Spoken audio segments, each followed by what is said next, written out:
હું ગુજરાતના બધા શિક્ષકોને વિનંતી કરું છું બાપા કે આ મતદાર યાદી સુધારણાની અંદર ખૂબ ગંભીરતાથી ધ્યાન આપી અને જ્યાં જ્યાં નકલી મતદારો છે, બોગસ મતદારો છે, ડમી મતદારો છે, ડુપ્લિકેટ મતદારો છે, ફેક મતદારો છે, બધાને કાઢી નાખો મતદાર યાદીમાંથી બહાર.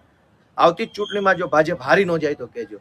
ભાજપ પાર્ટી નકલી મતદારો, બોગસ મતદારો, ડબલ મતદારો, એક સરનામા પર 2 વ્યક્તિ, 2 સરનામા પર 10 વ્યક્તિ, બીજા રાજ્યના મતદારો, આવી રીતે ચૂંટણી જીતે છે. અને એવી રીતે ચૂંટણી જીત્યા પછી શિક્ષકો પાસે શું કામ કરાવે છે? તીડ ભગાડવાનું, ભીડ ભેગી કરવાનું, રાજકીય નેતાઓની સરભરા કરાવવાનું, અનેક કાર્યક્રમો સરકારી શાળામાં શિક્ષકો પાસેથી સરભરા કરાવવામાં આવે છે.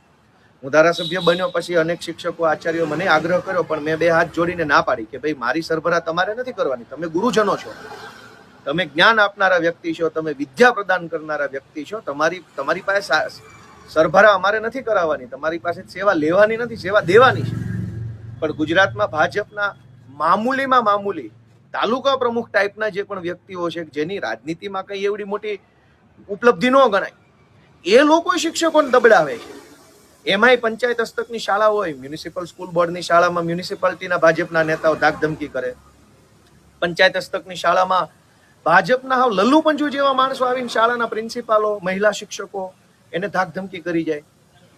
તો દોસ્તો, મારી બધા શિક્ષક મિત્રોને ગુજરાતના વિનંતી છે કે આ ધરપકડ વોરંટ કાઢનારાનું વોરંટ કાઢો.